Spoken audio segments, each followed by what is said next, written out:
Hello everyone, welcome back to GrowMed.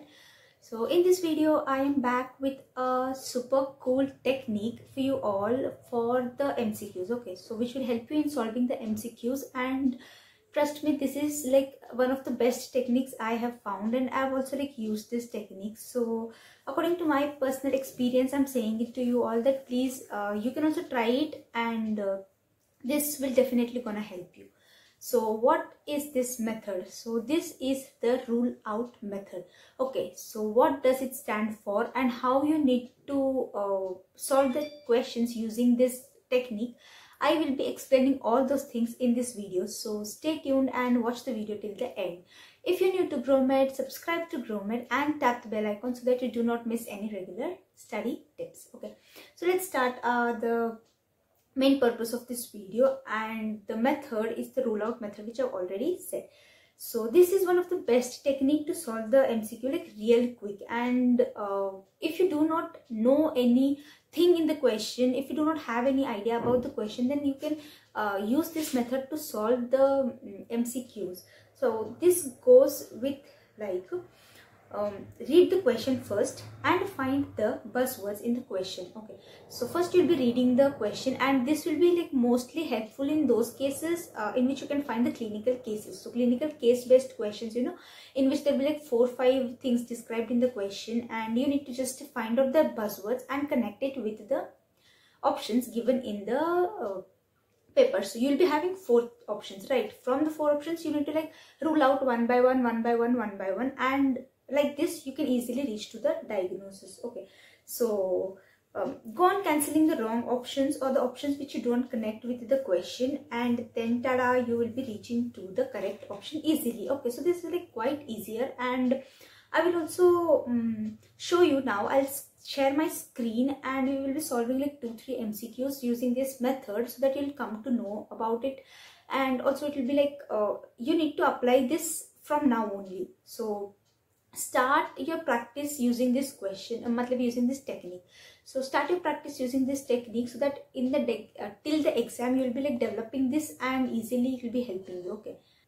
Okay, so this is my screen and I'll be sharing it with you all and so we'll be discussing 2-3 questions in short quickly, so that you will come to know what is this exactly the rule out method. Okay, so first question, as you can see here, that a cattle farmer. So I'll be marking down the buzzwords which you must know, or which you must search in the question, so that you can easily correlate it with the options. So this one is the cattle farmer, and then he has a scab lesion in the arm, मतलब कि dermatological manifestations दिख रही है इसमें. Okay, then on microscopic examination shows brick box shaped gram positive organism. Okay, and the spores, square ends and spores in the center. Okay, so the most likely organism will be responsible for this condition is, so according to the presentation given, it will be B series. हटा दो, B series will not be coming, because ruling out the B series, because it is most commonly causes the food poisoning है ना. तो food poisoning की कुछ manifestations इसमें है नहीं. There's no involvement of the GIT, there's no involvement क्या बोलते हैं, vomiting नहीं है, diarrhea नहीं. Okay, so remove it, B series. And if at all if you find these things, then think in terms of this B series. Okay, then streptococcus भी नहीं हो सकता ये, because streptococcus is causing a vast variety of diseases. तो ये particular presentation streptococcus के साथ में नहीं दिखेगी. Then speaking about the listeria monocytogenes, तो listeria भी it's a bacilli, and वो भी gram positive है. But this presentation, the spores, look at the spores, the square end spores. So these are most it is a farmer and the scab lesion in the arm. Okay, so these are the things which you will be which will help you to direct towards the answer, that is the Bacillus anthracis. I think you're getting what I want to explain you about this rule out method. So this, you'll be ruling out the options and connecting it with the question, so that you'll be reaching to the correct diagnosis without any stress. In the exam hall, if at all these kind of questions come in front of you that you don't know about it, you've not read about it, then just don't panic. What you need to do is just read the question calmly and connect it with the options, and you'll be getting to the right answer. Then then the next question. So the next question states that a 30-year female has difficulty in standing. Okay, so female है ये एक. Then difficulty in standing up from squatting position. मतलब क्या है इसका कि there is involvement of the muscle. तो muscle की weakness हो रही है इसमें. Okay. Then cannot comb her hair. This one also indicates muscle weakness, presenting with helicotropic rash around his, sorry, her होना चाहिए था, around her eyes and over the knuckles, means involvement of the skin. तो dermatological manifestation is also there. What will be the probable diagnosis? Okay, तो rheumatoid scleroderma we know. Okay, we'll go with the option wise, मतलब line से जाएंगे हम. Scleroderma, we know that scleroderma में क्या होता है कि there is involvement of the skin, but along with that you can see some other findings. ठीक है, तो sclerotic type के findings देखने को मिलेगी, तो ये नहीं हो सकता. ठीक है. Then speaking about the rheumatoid arthritis में we all know that there's involvement of these digits. ठीक है, and this is also like most commonly seen in the females, and you can appreciate the changes of the hand, तो swan neck deformity, then pain in the hand and all those things. तो ठीक है, तो ये भी option हट गया. Now we are left with polymyositis and dermatomyositis. We know that there is muscle involvement, है ना. Poly मतलब कि multiple muscles are involved, inflammation of the muscles. But along with the muscle there we can see involvement of the skin also, right? The dermatologically manifestations दिख रही है, so it will be the dermatomyositis which is being asked in this question. Okay, so this helicotropic rash, you know, this one is the pathognomic feature of this dermatomyositis. And if you don't know much about this question, तो helicotropic rash देखकर भी आप easily इसके diagnosis पे पहुंच सकते हो. But if you do not know about it, then by this method you can rule out method, you can easily reach to the diagnosis. So let's solve another question.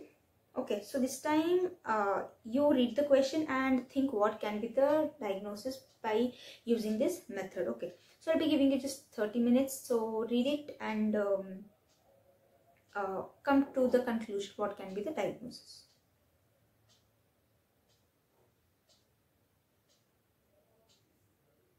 Okay, so I'll read the question. Child has developed, so it is a child, and he has developed recurrent lung infection. So you can see there is involvement of the lungs. Then sputum beer. Chest X-ray shows bronchial wall thickening, and he has been suffering from steatoria since birth. Okay, so what you can see is that it is a child, though you can suspect some congenital disease. Okay, then there is involvement of the lung and there is involvement of the GIT. Which of the following is the first differential diagnosis? See, malabsorption syndrome will be involving the GIT, but it is not involving the lung. ठीक है, तो ये rule out हो गया. So we have ruled out this malabsorption syndrome.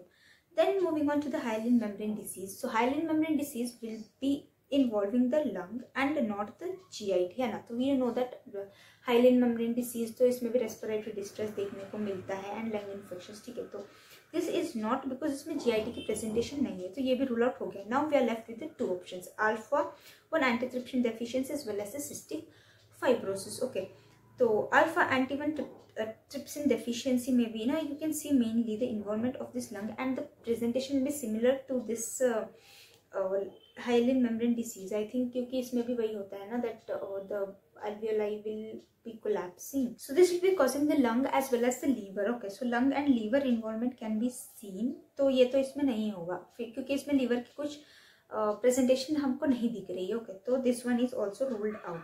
So what will be our final diagnosis? It will be the cystic fibrosis, and cystic fibrosis में we can see this manifestation, involvement of the lung as well as the bronchial wall thickening. Okay, then so yeah, if you know about the cystic fibrosis and if you have read about it, you can easily come to the conclusion. But this was just an example that how you will be like solving the questions using this rule out method. Okay, so that's all in this video, and we have discussed a really important method and an important technique. And like, I don't know, you might be already knowing about it from the first itself, and you might have also been tried about it, but some are there who do not know about it and it like really confused how to solve the MCQs and all. So this video was especially to those who do not know about this method, and please try this method and write down in the comment box how did you find this method, was it useful, and were you able to solve the questions. Okay, So that's all in this video, guys.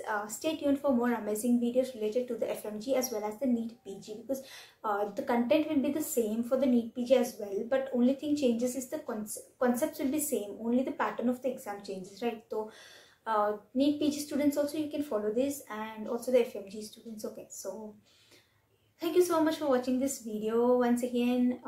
Bye bye, take care, and all the best for the FMG.